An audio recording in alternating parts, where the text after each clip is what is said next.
Hello everyone, आप सभी का मैं स्वागत करता हूं एक और नए वीडियो में। इस वीडियो में बात करेंगे आपकी जीडीएस की नई भर्ती के बारे में।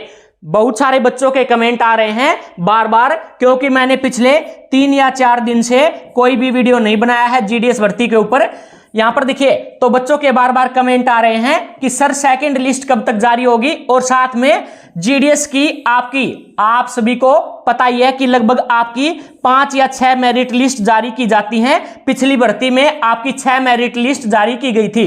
तो इसके बाद बहुत सारे बच्चों के बार बार कमेंट आने लगे कि सर मेरे जो हैं इतने परसेंट हैं, क्या मेरा सिलेक्शन जीडीएस भर्ती में हो सकता है। यानी उनका कहना है कि कितने परसेंट वाले कैंडिडेट का सिलेक्शन आपकी जो दूसरी, तीसरी, चौथी, 5वीं या 6ठी लिस्ट में हो सकता है। सभी लिस्ट की कट ऑफ आपको मैं बताने वाला हूं। यदि आपके इससे ज्यादा परसेंटेज हैं तभी जो है आपका सिलेक्शन दूसरी से लेकर 6ठी लिस्ट में आपका सिलेक्शन हो सकता है जीडीएस भर्ती में। ये सारे डाउट आपके क्लियर करेंगे। उससे पहले यदि आप इस चैनल पे नए हैं तो आप इस चैनल को सब्सक्राइब करके घंटी दबा लें, ताकि आपको सभी सरकारी नौकरी की जानकारी सबसे पहले मिलती रहे। अब यहां पर बात करें आपके अपडेट के बारे में।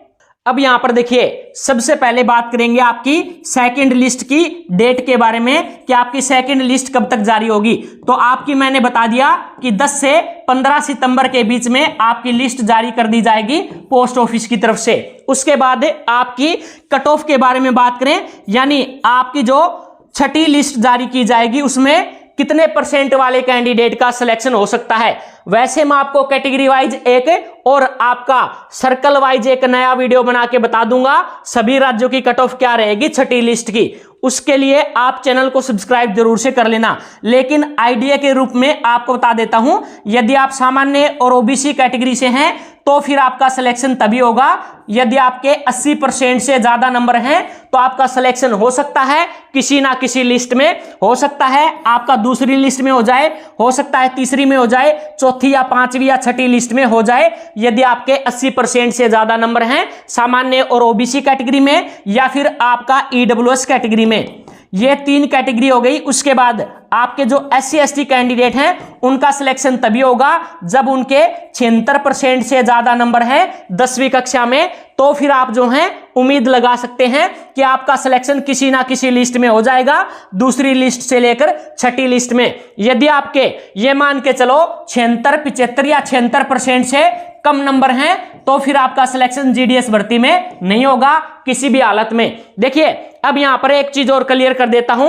हो सकता है मान लीजिए किसी सर्कल की आपकी लिस्ट जारी की गई और उसके अंदर आपके 1000 कैंडिडेट का सिलेक्शन हुआ, तो यहां पर देखिए आपके 10 या 15 कैंडिडेट आपको ऐसे मिल सकते हैं जिसका सिलेक्शन आपका जो है लगभग आपका 70 या 72% पे हो जाए। यहां पर देखिए ऐसा क्यों होता है, लेकिन ज्यादातर कैंडिडेट का सिलेक्शन तभी होगा जब आपका 80% से ज्यादा या 85% से ज्यादा आपके नंबर हैं। अब यहां पर देखिए, फिर इन जो है 10-15 कैंडिडेट का सिलेक्शन क्यों होता है, तो इनका जो है भाग्य इनके साथ होता है, यानी इनका जो लक है वो आपका अच्छा है। यदि आपका भी लक अच्छा है तो जो है आप इस 10-15 जो कैंडिडेट हैं इसके अंदर शामिल हो सकते हैं। यह पूरी तरीके से आपके भाग्य के ऊपर डिपेंड करता है। मान लीजिए जिस आपने डिवीजन से आवेदन किया है और उस डिवीजन में जितने भी कैंडिडेट ने आवेदन किया है, मान लीजिए 5 कैंडिडेट ने आवेदन किया है और उन 5 कैंडिडेट के नंबर जो हैं आपसे कम निकल जाते हैं, तो फिर आपका सिलेक्शन हो सकता है कम परसेंटेज में भी। इस प्रकार से जो है ये कुछ अपवाद होते हैं जिनका कम परसेंटेज पे भी सिलेक्शन हो जाता है कभी कभी। लेकिन ज्यादातर मैंने बता दिया कि सामान्य कैटेगरी में, ओबीसी कैटेगरी में और ईडब्ल्यूएस में आपके जो हैं आपका जो है 80 से 85% है तभी सिलेक्शन होगा, और जो आपके SC ST हैं उनका जो है 76% से ज्यादा पे ही सिलेक्शन होगा। ये मैंने कट ऑफ बता दी है आपकी जो लास्ट लिस्ट जारी की जाएगी पोस्ट ऑफिस के अंदर उसकी। ये जानकारी शेयर करनी थी। इस वीडियो को लाइक, शेयर और चैनल को सब्सक्राइब जरूर से कर लेना।